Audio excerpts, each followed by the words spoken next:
এই দিনটাও ছিল একটা ছুটির দিন। দুপুরবেলা রেডি সেডি হয়ে ব্লগটাকে স্টার্ট করেছিলাম।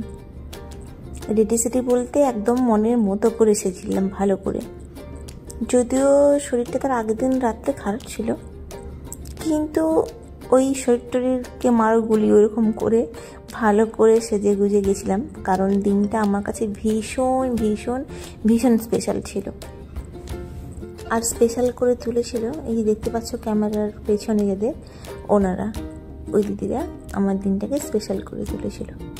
কারণ ওই দিনটা এই সমস্ত দিদিরা মিলে আমার জন্য 9 মাসের বেবি শাওয়ারের আয়োজন করেছিল। সবাই মিলে আমাকে দিয়েছিল 9 মাসের স্বাদ। যার শেষ ভালো তার সবই ভালো, এরকম একটা কথা। আর আমার শুরুটাও খুব ভালোভাবে হয়েছিল, শেষটাও ভীষণ ভালোভাবে হয়েছে, যেটা আমি ভাবতেও পারিনি, আশাও করতে পারিনি। আর এত সুন্দরভাবে সব কিছু দিদিরা আয়োজন করেছিল। আমি চলে এসেছিলাম আমাদের ওএনজিসি কলোনিতে, ওখানে একটা রুম দিদিরা নিয়েছিল সবাই মিলে, আর সেখানেই আয়োজন করেছিল আমার 9 মাসের স্বাদের। বাড়ি থেকে সবাই যে যা যেরকম যা কিছু লাগে আর কি, সমস্ত কিছু নিয়ে এসে সুন্দর করে সাজিয়েছে। এখানে যে দেখো দেওয়ালে গোলাপ ছিটিয়েছে, বেলুন ছিটিয়েছে। সামনে যখন আমি এন্ট্রি নিলাম দরজাতেও সাজানো ছিল, ভিডিও নেওয়া হয়নি আমার। এই দিদিদের সাথে সাথে স্যারেরাও হেল্প করেছেন বাড়িতে থেকে। এখানে ফটো বেরিয়ে আমার ফটো, তারপরে বাচ্চাটা হবে, ওই রকম করে সব কিছু বের করে এখানে সাজানো হয়েছে। টেবিলটাও খুব সুন্দরভাবে সাজানো হয়েছে। এখানে সবাই মিলে একটা ড্রেস কোড নিজেরা ঠিক করেছে, সবাই পিঙ্ক পিঙ্ক পরে এসেছে যাতে আমার মেয়ে হয় আর কি। মানে যেহেতু ফার্স্ট বেবি বয়, যাই হোক এটা নিয়ে মেন কথা না। তো সব কিছু নিয়ে সুন্দরভাবে সাজিয়ে গুছিয়ে নিজেদের মনের মতো করে ভালোবেসে আন্তরিকতায় সব কিছু আয়োজন করেছিল। আর এখানে রান্নাঘরে সবাই মিলে এখন থালাটাকে সাজাচ্ছে, আর বাড়িটা অলরেডি সাজানো কমপ্লিট হয়ে গেছে অনেকটাই।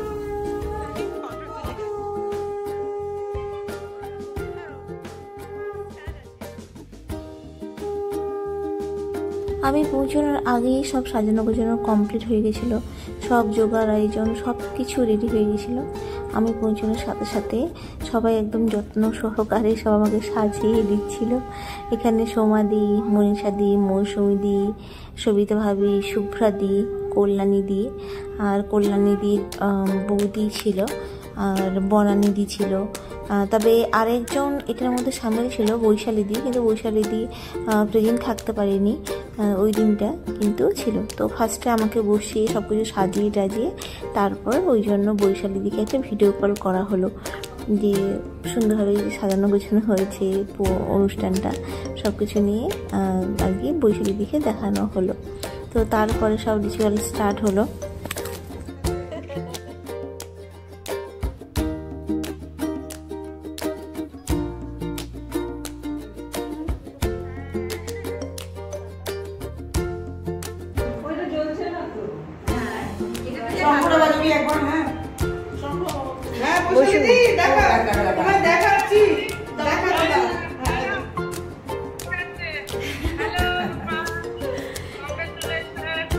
দেখো সাজানোটা,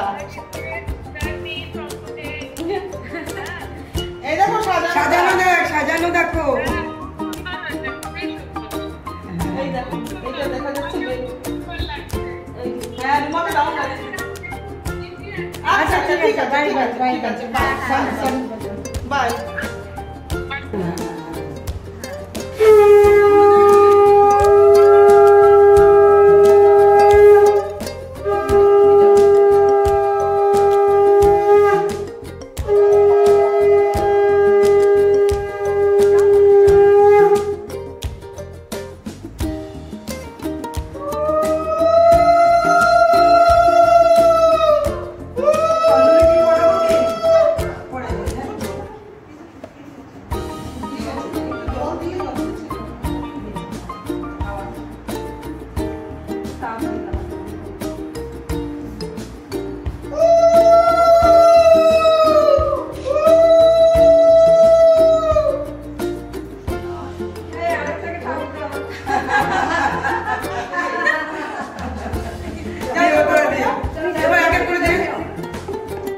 যেহেতু বাড়ির বাইরে থাকি তাই আমার এই পিরিয়ডে আমি বাড়ির লোকজনকে পাশে পাইনি, কাছে পাইনি আর কি। তো সেইভাবে মাকেও কাছে পাইনি, আমার মাকে। কিন্তু সত্যি বলতে কি আমার এই পুরো পিরিয়ডে আমি একজন মাকে কাছে পাইনি, কিন্তু অনেকগুলো মাকে পাশে পেয়েছিলাম। সেদিন আমার বারবার এটাই মনে হচ্ছিল। সেদিন শুধু না, যবে থেকে মানে আমাদের তোমরা সবাই জানো যারা ব্লগ দেখো যে আমাদের ওএনজিসি বেঙ্গলি অ্যাসোসিয়েশন রয়েছে। এটা আমার কাছে একটা ব্লেসিং, একটা ফ্যামিলি পেয়ে গেছি আমি মুম্বাইতে এসে। তো এখানে সবাই জানতো আমি প্রেগনেন্ট বলে, সে পুজোর সময় থেকে। তো তবে থেকেই সবাই একটা এক্সট্রা কেয়ার সবেতেই, যেখানে গেছি কোথাও গেছি সেখানে একটা পা যদি আমি ফেলছি সেখানেও এই দিদিরা সবাই মিলে যে এরকম করে হাঁটিস না বা একটু দেখে হাঁট। এমনকি ঠাকুরকে আমি বরণ করছি দশমীর দিন যে আমি উঠবো উপরে, সেটাও যে দূরের লাইনে দাঁড়িয়ে থেকেও দিদিরা বলছে যে দেখে ওঠো, মানে এরকম আর কি। পিকনিকে গেছি, সবেতেই সব জায়গায় যখনই কাছে পেয়েছি সবসময় আমার টেক কেয়ার করেছে। কোথাও ঘুরতে যাবো যদি ভেবেছি তো সেখানে হয়তো দিদিরা আগে ঘুরে এসছে, সেটা নিয়েও বলেছে যে রোমা সেখানে এই এরকম জায়গা এরকম আছে, দেখে যেও, বা যদিও যাও সেখানে ওঠো না।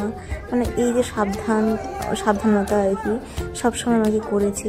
আমি খুব ঘুরেছি এই পিরিয়ডে, ঘুরতে গেছি। যখন বাড়ি ফিরেছি আমাকে এই দিদিরা ফোন করেও জিজ্ঞাসা করেছে যে আমার শরীরটা ঠিক আছে কিনা, আমি বাইরে গেছিলাম সব কিছু ঠিক আছে কিনা।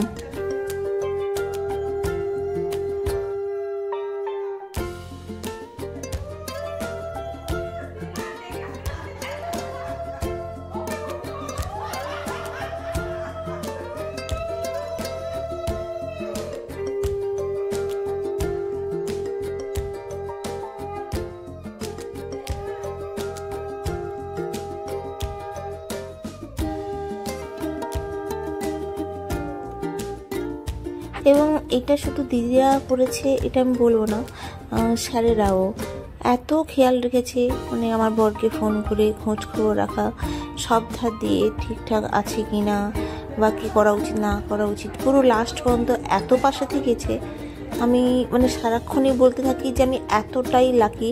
আর আমি আমার ডেলিভারির আগেও আমি এত ইমোশনাল হয়ে গেছিলাম যে ভাবছিলাম যে আমি কি করেছি মানুষগুলোর জন্য, যে যারা নিঃস্বার্থভাবে এত কিছু আমার জন্য করে গেছে, করে যাচ্ছেও। এই জন্য আমার সবসময় মনে হয় যে আমাদের ওএনজিসি অ্যাসোসিয়েশনকে অনেক অনেক ধন্যবাদ যে এখানে এসে ওনাদের জন্য আমি একটা ফ্যামিলি পেয়েছি। সব কিছুতেই মানে বিপদে আপদে আনন্দে স্পেশাল দিনে সব কিছুতেই পাশে থাকে, সব কিছুতেই এত কাছে থাকে। আর অবশ্যই এত ভালোবাসা পেয়েছি আমি, যেটা বলে বোঝানো যাবে না। যেহেতু আমার বড়দের ট্রান্সফারেবল জব, হয়তো এরপরে আলাদা কোথাও যেতে হবে আর কি। তাছাড়া জীবন তো বলা যায় না, কখন যে কোথায় গিয়ে মানে পৌঁছতে হয় মানুষকে তা বলা যায় না। কিন্তু এই সমস্ত মানুষদের আমি কোনোদিনই ভুলবো না। যাদের তুমি ভিডিওতে দেখতে পাচ্ছ তোমরা, শুধু তারা না, আরও অনেকে আছে যারা হয়তো এরকম বিভিন্ন অনুষ্ঠানে থাকতে পারেনি, কি আমি ভিডিওতে নিয়ে আসতে পারিনি, কিংবা আজকে যে ভিডিওটা দেখছো এই ভিডিওতে নাই, কিন্তু আরও অনেকে আছে, অনেক দিদিরা আছে যারা রীতিমতো আমার খোঁজ খবর নিয়েছে ফোন করে। তারপরে এমনিও আমার খুব যত্ন নিয়েছে, আমার খেয়াল রেখেছে, বিশেষ করে এই প্রেগনেন্সি জার্নিতে। তো যাই হোক, আমি যেখানেই যাই যতদিন বেঁচে থাকবো আমি এদের তো কখনোই ভুলতে পারবো না। রক্তের সম্পর্ক নাই ঠিক আছে, কিন্তু এই সম্পর্কগুলো আরও অনেক বেশি দামি, অনেকটাই দামি, অনেকটাই মূল্যবান। বলা মানে আমার সাথে করেছে বলে বলছি এরকম না, মানে আমি এতটা ফিল করেছি ভেতর থেকে যে আমি জাস্ট বলে বোঝাতে পারবো না।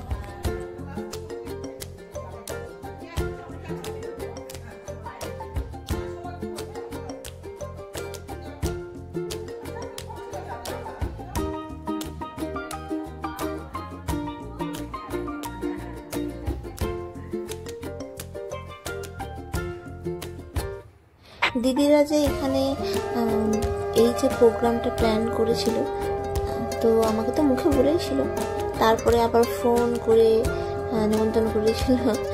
আর একটা কার্ডও আমার জন্য কি সুন্দর করে বানিয়েছিল, যার স্ক্রিনে এখন তোমরা দেখতে পাচ্ছ। সেখানে লেখা ছিল তোমার জন্য অপেক্ষা, তোমার জন্য জীবন প্রাণ, তোমার ব্যথা নিজের করে নেব বলে আমি রয়েছি প্রত্যাশায়। তারপরে সাদে আহ্লাদে রুমাকে, নিচে দিদিদের নাম লেখা আছে। খুব সুন্দর কথাগুলো, হৃদয়স্পর্শী।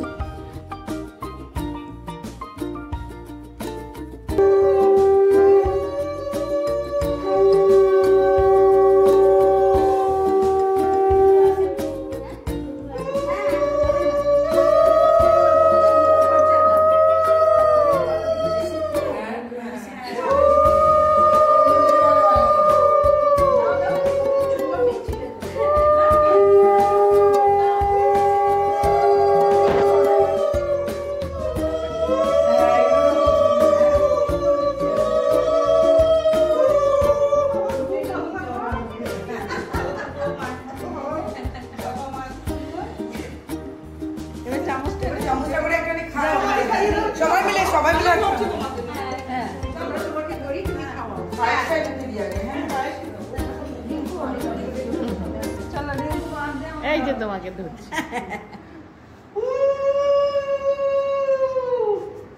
ওকে দিল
সবকিছু রিচুয়ালস কমপ্লিট। এখানে আবার আমার জন্য সুন্দর গিফটও ছিল, স্পর্শের জন্য ছিল, একটা সুন্দর শাড়িও ছিল।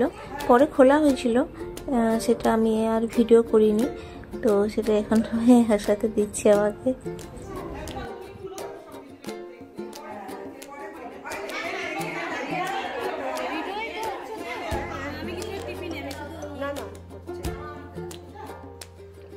তো এখন এখানে আমি খাওয়া দাওয়া কমপ্লিট করেছি। এখানে কাঁসার থালা থেকে শুরু করে সমস্ত কিছু জিনিসপত্র সব বাড়ি থেকে দিদিরা নিয়ে এসছে, আর নিজেরা রান্না বান্না করে সব রকম ভাজা, পায়েস, তারপরে যেহেতু ওই দিন ওমেন্স ডে ছিল, তো সমাধি আবার সবার জন্য পাতুরি বাড়িয়ে নিয়ে এসেছিল। খুব টেস্টি ছিল পাতুরিটা। আর দিদি মৌসুমি দি পোলাও বানিয়েছে, মানে সবাই মোটামুটি মিলে মিশে রান্নাগুলো করে নিয়ে এসেছে। আর সব কাঁসার থালা, কাঁসার গ্লাস এগুলো করে সুন্দর করে সাজিয়ে আমাকে দিয়েছে। মানে বাড়িতে নেই ঠিক আছে, কিন্তু সব কিছু বাড়ির মতো একদম ঠিকঠাক নিয়ম মাপিয়ে সব কিছু হয়েছে।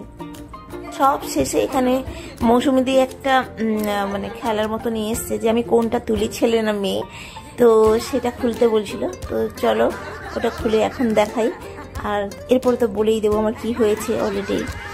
চলো এখনকার মতো এখানে ব্লগটা করে এন্ড করছি। সবাই ভালো থাকো, সুস্থ থাকো, ভগবান সবাই মঙ্গল করুন।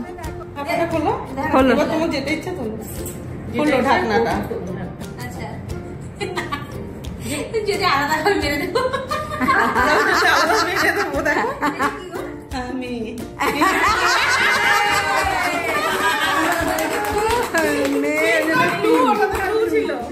অন্যটা খুলে দেখো, ভালো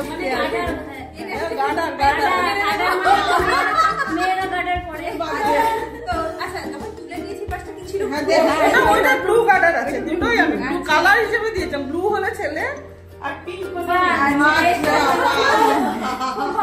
হলে দারুণ মৌসুমি যাবে।